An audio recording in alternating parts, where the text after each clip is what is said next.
ng entry, brand name na Argentina corned beef at rehiyon kung saan ka nakatira. Sali na! Abangan ang Spin It Win It sa GMA. Hatid sa inyo ng Argentina corned beef.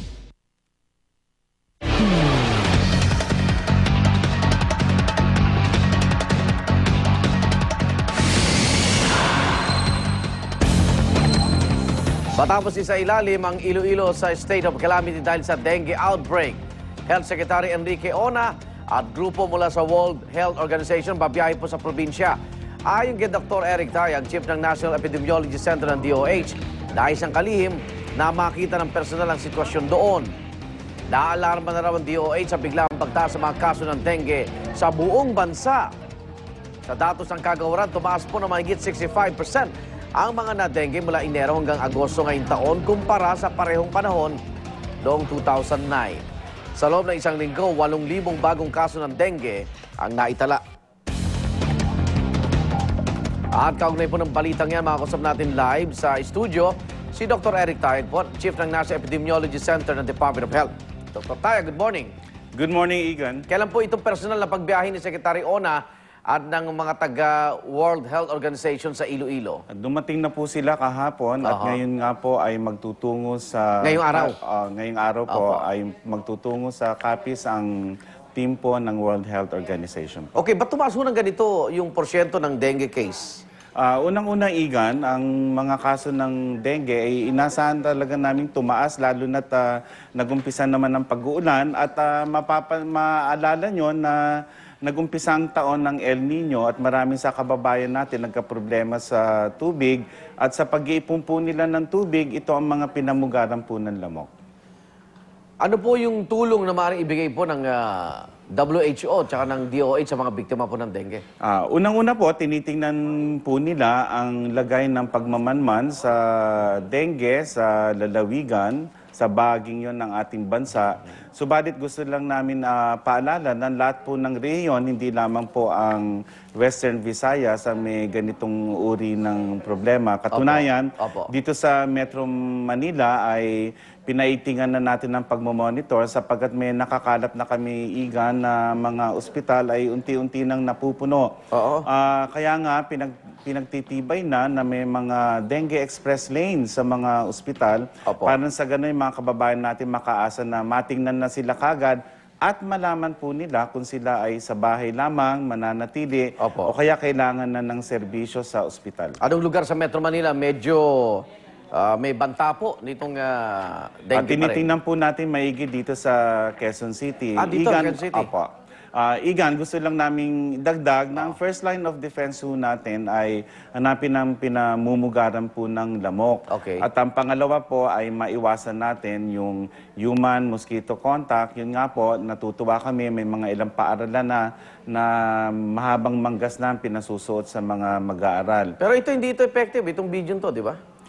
Unang-una, yung ating pinupunto pa rin dito ay kailangan maging ang ating paglulunsad ng kampanya laban sa dengue ay hindi lamang po nagumpisa sa tahanan, paaralan, kundi buong pamayanan at ayuda po ng pamahalang lokal. Pero ito ho, binubugaw lang yan, yung lamok, di ba? Hindi napapatay? Tama, yung pagfa-fogging po yan ay pinapatay po yung adult mosquito. Sa iba na itataboy.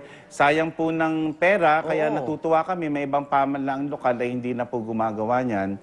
Pero may mga pagkakataon na kakailanganin natin yan na, Igan, lalo na kung may outbreak, para mabawasan kagad yung dami ng lamok at yung paglagak nila ng itlog ay malaki na po ang maitutulong at mababawasan po ng marami. Bakit Iloilo ho, Doc? Hindi lamang po sa Iloilo. Tinitingnan, kasi ang Iloilo, mapapansin nyo, nung sa nakaraang dekada, sila yung binibisita ng maraming outbreak.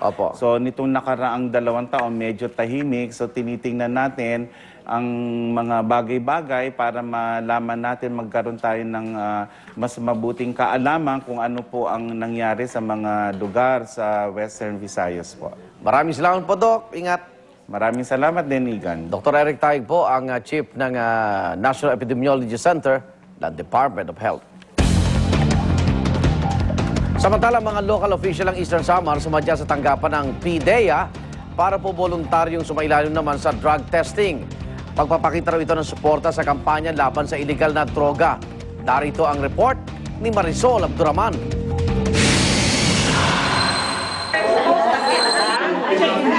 Napasugod ang mga local official ng Eastern Samar sa tanggapan ng PDEA. Ito ay para voluntaryong sumailalim sa drug testing. Pagpapakita raw nila ito ng suporta sa gobyerno sa kampanya nito laban sa illegal na droga. Matatandang sa karagatan ng Eastern Samar na recover ang mga cocaine na pinaniniwalaang itinapon dito noong Disyembre.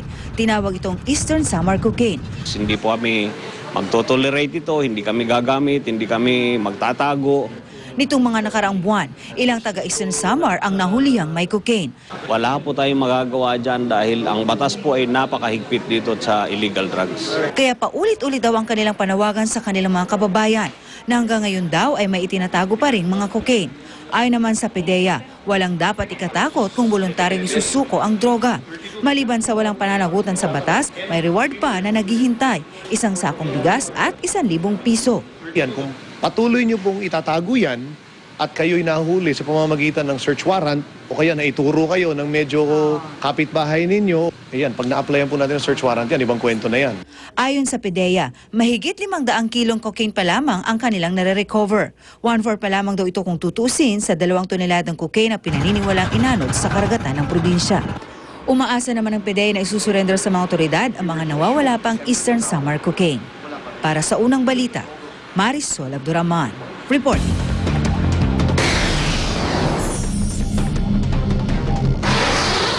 Isang truck na puno ng mga pasahero nahulog sa bangin sa India.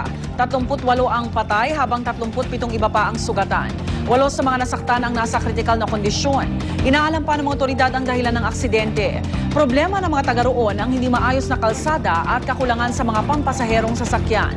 Napipilitan tuloy ang mga residente na sumakay at makipagsiksikan sa malalaking truck na napapadaan sa lugar. Mga ralista at mga anti-riot police sa Kashmir nagkagirian. Nabalot po ng karahasan ang kilos protesta ng mga residenteng sumuway sa ipinatutupad na curfew. Inakusahan din nila ang mga sundalo ng panggugulo sa kanilang mga tahanan.